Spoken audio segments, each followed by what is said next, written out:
Hello friends, I wanted to do a video on my A6 Take a Note planner, and I wanted to do this because I feel like I was in this system long enough to kind of gauge whether or not it was working for me. Um, and ultimately, I am no longer using my A6 Take a Note planner just because of reasons that I will probably talk about. But yeah, I'm going to kind of show you my setup, what I was using it for, what I liked, what I didn't like, and yeah. So this is a Hobonichi cover. I don't know the color, like proper color name, but basically it's just pink with a brown lining. Inside here are a bunch of stickers, mainly from Randy Dot Plans. Just little icon stuff going on here. Oh my gosh. I've already transferred the majority of it to another planner, so these are just whatever I have left over that I will probably clear out once I remove this. Anyway, I kind of decorated the cover with a bunch of stickers from the Coffee Monsters Co. I did order this clear cover off of Amazon. This wasn't the cover that comes specifically with the Take Note planner. I decided to get a generic A6 one. And then on the inside, I got a sticky pocket or adhesive pocket from the Coffee Monsters Co., which I put in extra icon stickers.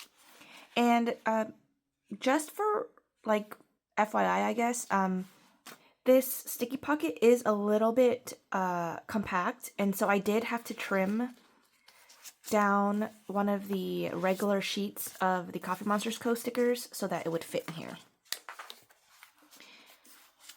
But yes, let's get into the planner. I kind of didn't use a lot of like the yearly trackers and things, even though they did have it.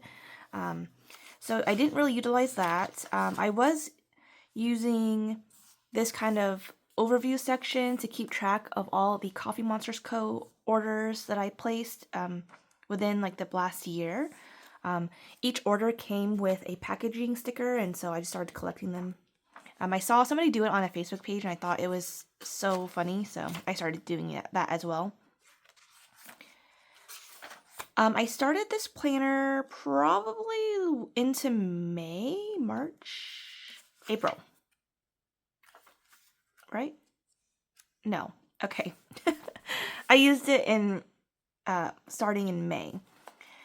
So the monthly section, I wasn't actually sure what I wanted to do with it quite yet. I started kind of keeping track of appointments, and then I tried to do a tracker, but I'm not very good at keeping on top of trackers. So yeah, July started getting a little bare just because I started kind of falling off of using this planner. I was using the Hobonichi Weeks kit to decorate my monthly sections. So yeah, monthly section wasn't really getting a lot of use out of it. I do supplement my planner systems with rings, and so a lot of my functional items comes into play when I am in my rings. Anything else outside of my functional rings, I'm using it for memory keeping, work items, maybe other things that I don't necessarily have a place for. And yeah, so let's get into May, which is when I first started the A6 Take Note Planner. And this is apparently, I believe it's Tomoe River paper, except a little thicker. Unfortunately, I feel like it wasn't great on my fountain pens, and I specifically wanted a journal in order to use my fountain pens, because when you pay and invest in a writing instrument or stationery, you want to be able to utilize it to the best of your ability. Unfortunately, the ink and the pens I was using, it was inconsistent in the paper, and I don't know why.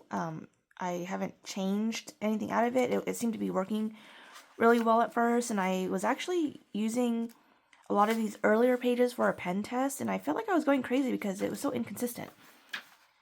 So yeah, a lot of inconsistencies with pens. I don't know, I'm not a professional obviously, but like the absorbency, sometimes it takes a little longer to dry. It comes out a little thicker than other papers. Like, it was just causing me so much problems. But for the most part, I was using this to memory keep. At first, it started out with memory keeping and just kind of recounting my day, and then eventually it evolved into using this as a pseudo work planner, but also memory keeping. So I ended up blocking out meetings, little things I did at home, baking, planning for the week, more decorative and creative. And then the one thing I also didn't like about the Take a Note planner is that they have this week at a glance, and it just seemed very repetitive to have with this. I can see it being useful if this was your only planner, but that just wasn't my experience, and so it just ended up being an extra page I had to worry about. And I did try to utilize the sides to be more productive. Unfortunately, that didn't end up working out. It just ended up being a repeat inside my rings. I do have a week on one page in my ring planner, and so it was just a lot. But when my fountain pens did work in here, it really worked. It looked very beautiful. This was my Sailor pen, and I forget the ink name. But, yeah. We're into June now. I started becoming a little bit more decorative with my Coffee Monsters Co. stuff. Trying to decorate more with my kits.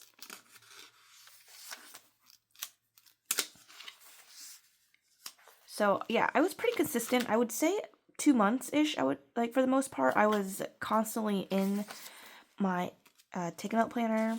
I did really enjoy the paper quality. However, I think I would have enjoyed it more if I wasn't so insistent on using my fountain pens. It's okay for other pen types, gel pens, what have you, but I really, really, really wanted to use most of my fountain pens in here, but just didn't really work out for me. And then I think towards July, I started documenting personal items with black ink and then marking down work items with colored fountain pen ink. And so you can kind of see like multi-color text inside the pages. And then July kind of fell off. So I haven't planned in here in a couple weeks, and some pages were empty. So I feel like I got this planner in maybe end of April, and then started it in May. And we have what, 1, 2, 3, 4, 5 months left on this thing. I don't know. I really enjoyed it for the short time. Unfortunately, it didn't end up working out just because of the fountain pen issue. That kind of exasperated it because I did order Tomoe river paper, and I started writing on it using my fountain pens, and it was perfect. Like, the paper quality was perfect, and so that kind of prompted me to switch fully back into my rings using the loose Tomoe river paper, and kind of put me off the Take a Note planner altogether. So yeah, I really thought I would use my Take a Note planner for 2026, but unfortunately this is not going to be part of my rotation. I'm glad that I was able to be in this planner for as long as I was, short 2-ish months. So yeah, I am still going to try a memory keeping planner in the vertical weekly. I haven't quite decided yet what planner that would be. I've been kind of looking around. I've been seeing the common planner, which I did try for a bit, the B6.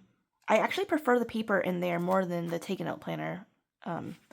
So maybe the common planner from Sterling Ink.